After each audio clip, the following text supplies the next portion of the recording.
Hi, in this video I want to go through 2 quick strategies that we can use with clients to assist them in somewhat distancing themselves or separating themselves from that physical and that thinking self, so that we can start to become a little bit more of the observer, take perspective of that.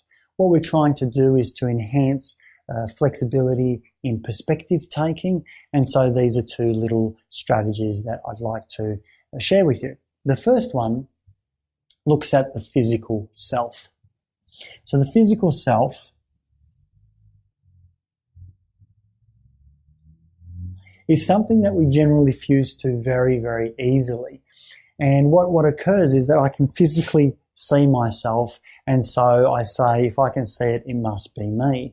Now, that is quite correct. It actually is a part of us, and there are 3 parts of us. There's that physical self, there's that thinking self, and then there's that observing self. We're trying to promote more of that perspective taking of the observing self. So to go out and work with the physical self and to be a little bit playful, we would go out and say, I suppose, look at questioning and saying to our clients that they aren't their physical self. And they would look and say, well, what do you mean I'm not my physical self? And then we would go out and say, well, let's look at it in this way. You look at me and you see I am Nesh. Right? And in the physical sense, I am Nesh.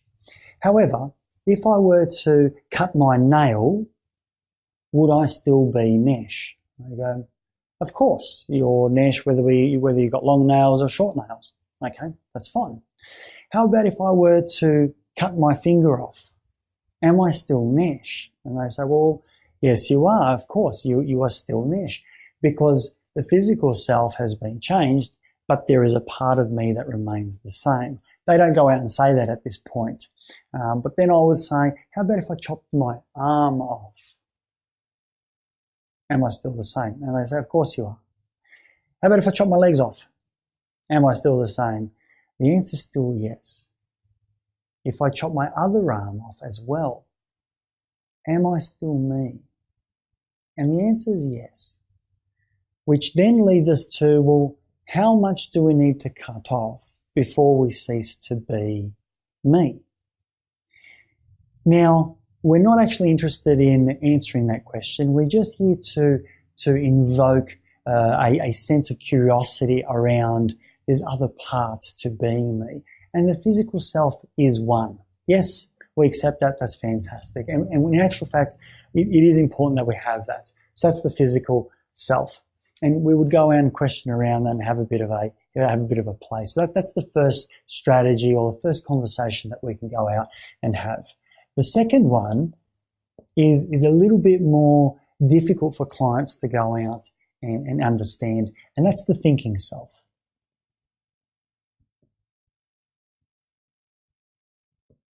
We fuse with the thinking self very, very easily because our mind is going out and giving us so much commentary. It's a point of reference that we use every day. And because it actually is helpful a lot of the time, it's something that we connect with very quickly.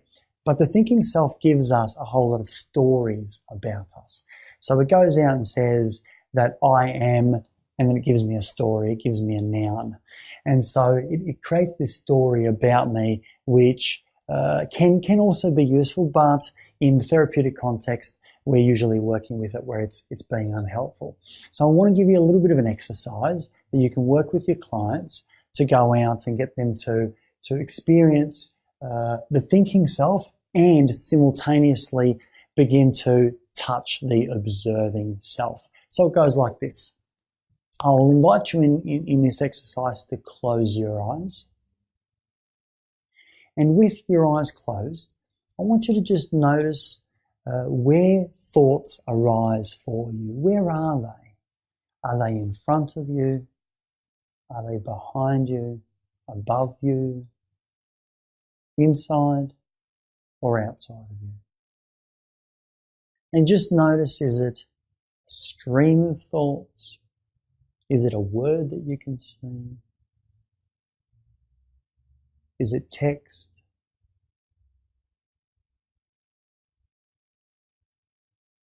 How do you go out and see these thoughts? Do they arise from above and go upwards? Do they arise from below and go upwards? Do they arise from above and go downwards? Do they go from left to right, from right to left? Do they appear and just disappear?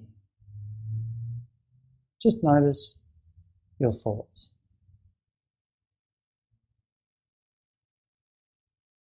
Notice where you have those thoughts. Notice the thought. And here's the instruction. There's the thought. There you are noticing that thought. We'll do that again. Just notice where you can see those thoughts.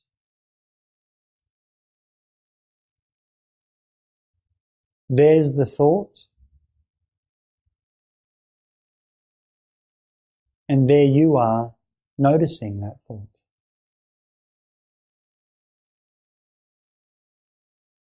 If you can see the thought,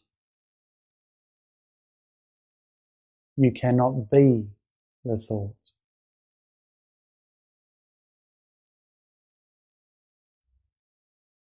If you can see the thought, you cannot be the thought. What's that part that's doing the noticing? That's that part we call the observing self.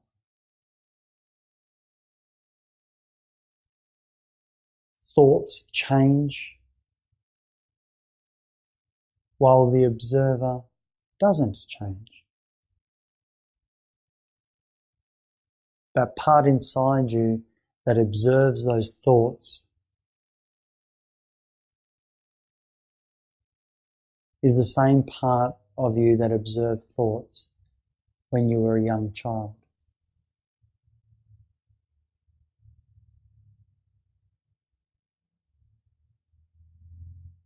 And I'll ask you to just take a deep breath and come back to the room.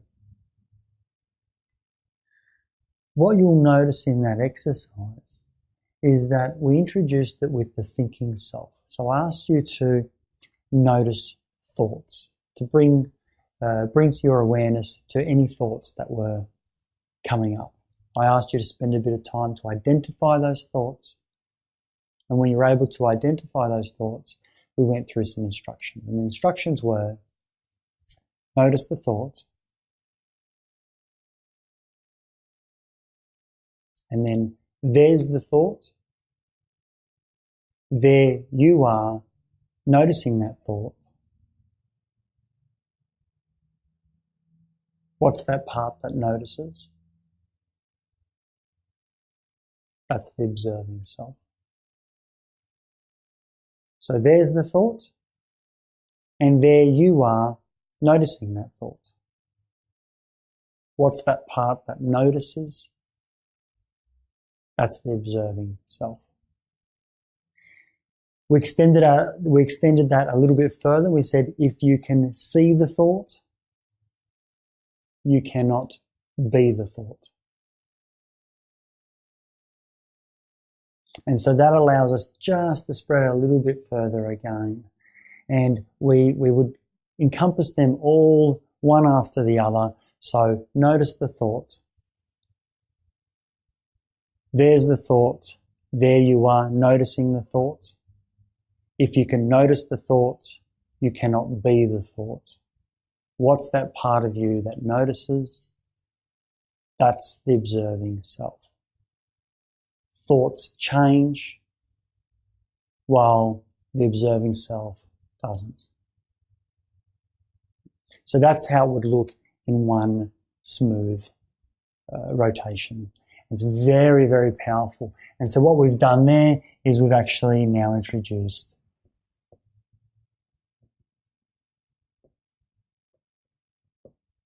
the observing self. So you can go out and use those two. I think they're very powerful, and it's useful to go out and distinguish between that physical self and that thinking self and the observing self. It's quite easy, quite quick to do the to do the physical self distancing, and it's a nice conversation about how far can we chop before we cease to be me. And then we do the thinking and the observing self, and it really starts a nice conversation around that.